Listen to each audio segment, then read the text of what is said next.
Yo, what's going on, guys? Crispy Flakes here. Welcome to Extra Crispy. Y'all can call me Detective Flakes, man, because for today's video, we do have the weirdest mysteries in NBA history. So, yeah, we're going to see what these are all about, man. All by the channel Rebound. Link to it in the description below. And also want to let you guys know, over on my main channel, Crispy Flakes, I did a reaction over there because there's not too much, like, news going on in the NBA right now. Doing an updated NBA trade target list for every single team. So that's over on the main channel, Crispy Flakes, if you're interested in that. But let's go ahead and get going, man. One of the weirdest mysteries in NBA history. And first up, we got the time that the OKC Thunder had an unexplainable encounter 30,000 feet in the air. See, back in 2017, the Thunder were on a flight to Chicago. When to play the Bulls, sudden, probably. A loud thud echoed across the cabin, and the plane started to shake unnaturally. Bro, they probably hit a goose! This was not turbulence, because when the team landed just an hour later, they discovered something horrifying. Definitely a goose. The entire nose of their plane was completely caved Maybe a dragon. in, almost as if something or someone had crashed in. Yo, I do remember this now, man. I do remember this now. They don't think it looked like a big-ass basketball hit it. So, with the players desperate for answers, Delta Airlines was forced to launch a full-on investigation. And after a few days, the only answer they could provide was the plane likely encountered a bird while on descent. Probably a goose. The problem with that theory is, when a plane hits a bird, it gets completely covered in blood. Right. But if you look closely, there's not a single speck on that entire plane. So odds are, we'll never know what truly happened to the Thunder that night.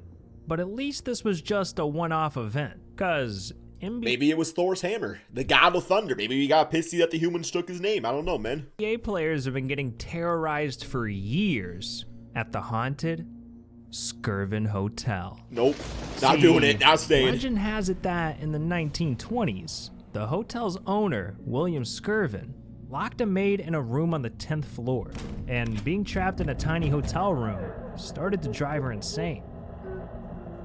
Having to see that guy would drive me insane. She decided to throw herself out the window, plummeting over 140 feet to her death. Yo, this shit's and like the damn that day, this is literally, I don't know if y'all watch Dexter, but this is literally like the damn plot line, man, to like the new season of Dexter. Ghost has been wandering the hotel, causing all kinds of paranormal activity. Like in 2010, when the Knicks reported hearing strange noises throughout the hotel, keeping them up all night 2010? long. Or when the Bulls stayed at the Skirvin a couple weeks later, only for Taj Gibson to see his bathroom door slammed shut on its own.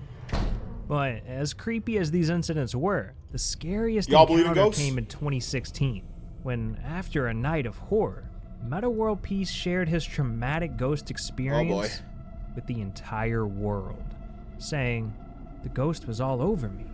I just accepted it. She touched me all over the place." No.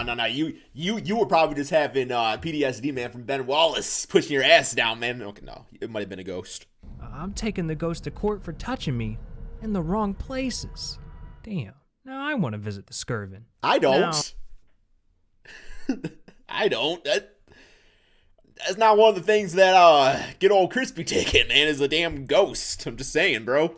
As creepy as the Skirvin Hotel is, at least everyone made it home to their family. Cause the damn Ghostbusters. The disappearance of retired NBA player Lorenzen Wright has mystified investigators. I remember him in 2K. Years. July 18th, 2010, 7:30 p.m. Lorenzen Wright was visiting his ex-wife Shira in Memphis, Tennessee, to help put his kids to bed. And with night swiftly approaching, he decided to step out the front door and head home. July 19th, 12:18 a.m. Anybody looking for him? Just 4 hours later, a haunting 911 call comes in from an unknown number at an unknown location. Georgetown 911, where's your emergency? Germantown. Hello? Hello?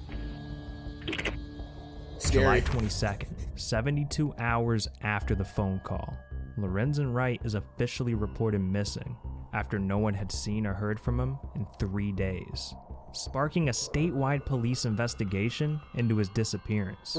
And it wouldn't be until 6 days later that the world would finally get some answers. Because on July 28th, Lorenzen's body was found riddled with bullet holes. How do I not remember in a nearby forest, escalating this from a disappearance case up to an FBI murder Damn, bro, I think he investigation. played for, I think he was on the Cleveland Cavaliers, wasn't he? Let me look up, let me look up his stats real quick here. Wait, 1 second. Hey, Siri, Lorenzen Wright stats. Yeah, he, I don't say what team he was on, man. I think he played for Cleveland, though, didn't he? Sounds familiar, bro. 3.7 points a game, though, man. Police probed the crime scene, searched Lorenzen's house, and interrogated his family and friends, desperately searching for clues. But after 7 years, nothing concrete was ever found. Someone trying to get his money, so it maybe? seemed like whoever murdered Lorenzen would remain a mystery forever. Until November of 2017, when the case was cracked wide open, thanks to an eerie discovery by the FBI. See, the feds found a gun at the bottom of a lake in nearby Mississippi, and this gun not only matched the bullets found in Lorenzen, but it also tracked back to a guy named Billy Ray Turner, who just so happened to be best friends with Lorenzen's ex-wife, Shira. So with police in possession of the murder weapon and 2 prime suspects, Shira and Billy were arrested just a month later, and in July of 2019, a year and a half after fighting the charges, Lorenzen's ex-wife Shira finally confessed to orchestrating the murder. Wow. But as horrifying as Lorenzen's story is, this is not the only mystery involving a dead sad. NBA player. Because one of the most iconic... Yo, I have that! I have that, man. It's in my basement. I have the NBA Jam thing. Yeah. I usually like playing player 2 because you got the block button on top so you know to jump and then pass. Then turbo, man. Yeah, player 2 is the way to go. video games is being haunted by the ghost of an NBA wait. mystery involving a dead NBA player. Because one of the most iconic NBA video games is being haunted by the ghost of No! I have it. It's in my basement. I'm gonna go. an NBA star. See, back when NBA Jam was first released in 1993, one of the playable characters was net star Drazen Petrovic. Yup. But sadly, a few months after the game was released, Drazen tragically died in a car accident. And ever since that fateful day, something ominous has been happening to NBA Jam. I mean, just listen to what their founder Mark Turmel had to say. Somehow, I'm throwing it away. The coin-operated game in the attract mode, when nobody's playing, would every once in a while would just call out Petrovic. Petrovic. Mine's not coin operated. I think we're in the clear. People caught on to that there was felt like a haunted game, and so yeah, I don't know how that glitch could happen or what. It doesn't make any sense. All right, mine's not coin operated. Oh hell no. Oh hell nah. There's some weird stuff going on with this game. But what's even more weird is the NBA player that vanished into thin air and was never seen again. See, back in 1999, Pistons center Bison retired from the NBA. I never even heard of you. How have I heard about this? To pursue his lifelong dream of traveling the world. Okay, that's probably why. He purchased a boat named it Hakuna Matata. Hey, what a wonderful 3 phrase. years sailing the Pacific Ocean. But on July 6, 2002, something went horribly wrong. Cause with his brother Miles and girlfriend Serena, Bison set sail from the port of Tahiti and was only in Detroit where you get a damn center on your team that decides to retire to go damn travel the world and want to be in Detroit. never seen again. Give me chills, But no man. one had heard from Bison in over a week. An investigation was launched by the Tahitian police. And a few days later, they learned that the Hakuna Matata was seen docking at Tahiti just days after Bison had last set sail.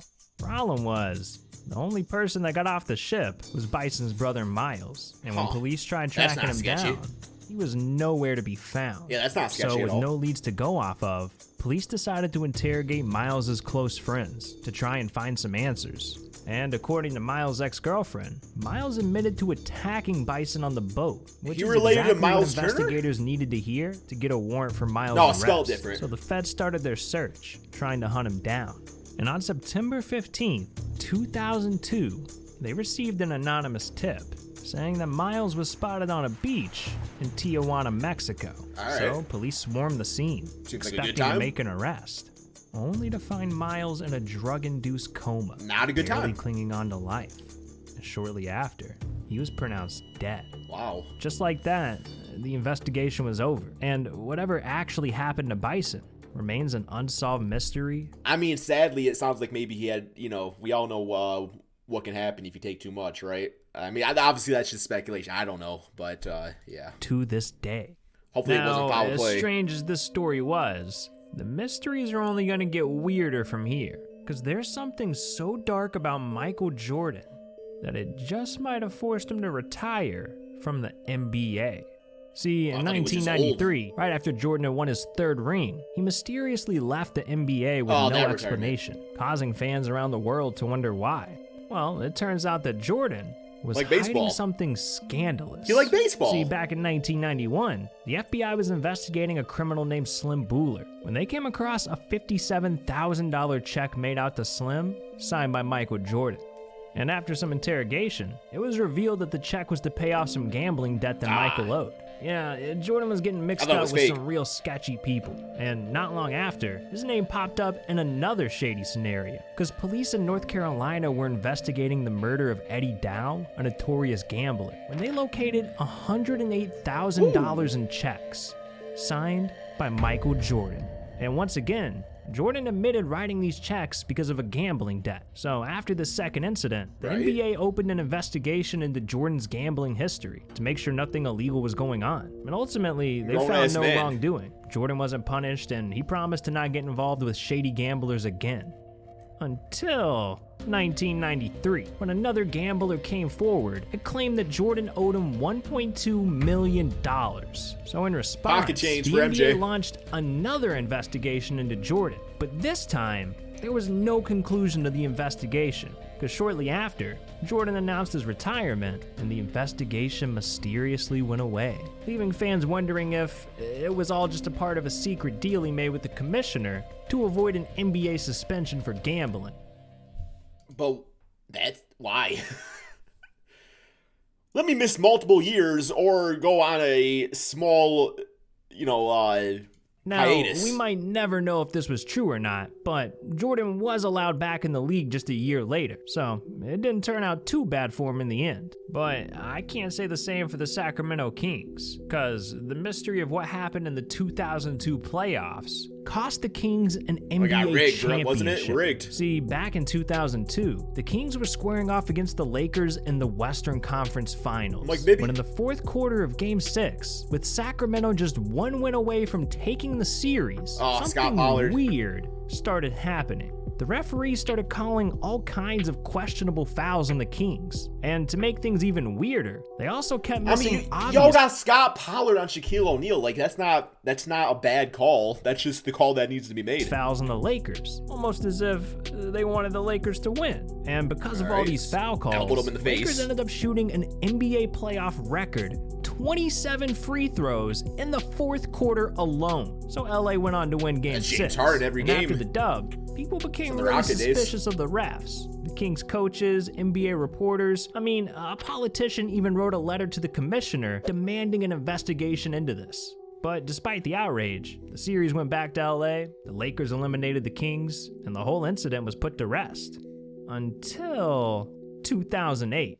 See, former referee Tim Donaghy was facing a prison sentence for illegally betting on games he officiated. And right before his sentencing, he wrote a letter saying that Game 6 between the Lakers and Kings was rigged by the refs, arguing that it was in the NBA's best interest to help the Lakers make it to another finals. And when this letter went public, the NBA's commissioner tried to silence Donaghy, saying his accusations were baseless and were a cheap attempt at getting his prison sentence lowered. So to this day, it's still unclear which side was telling the truth. But look, there's one final story that's even weirder. Okay. Because what if I told you that the legendary Yao Ming might have been literally created by the Chinese government? Hell no. No. See, in the 1950s. No, man. He you can do some Avengers stuff here, man. Like, this ain't no Vision or nothing like that, bro. He's just Yao Ming. He's tall, okay? The rising popularity of the NBA. And legend has it that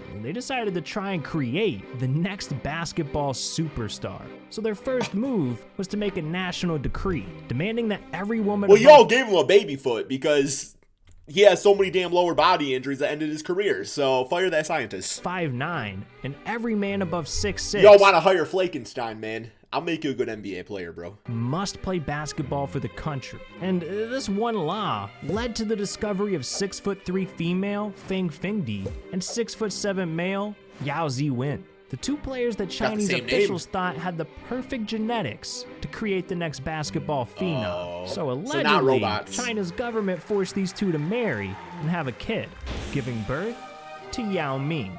And after growing twice as fast as the average kid, 13-year-old Yao was already 6'6". But it still wasn't tall enough for the Chinese government. And according to Yao's childhood doctors, they started feeding him experimental growth hormones, all in an attempt to make Yao grow even taller. Leave Yao alone! Because by the time Yao became an adult, he was standing at a ridiculous 7'6", guaranteeing him a spot in the NBA. Give me some of that Yao juice. I'm 5'8". Achieve their ultimate goal of creating a basketball monster. But you know what my ultimate goal is? For you to click on this video right here. I'll be happy if y'all just hit that subscribe button, man. Yeah, no, that's all we got for this video. That was really interesting. Thank you all so much for watching. Peace out, my friends.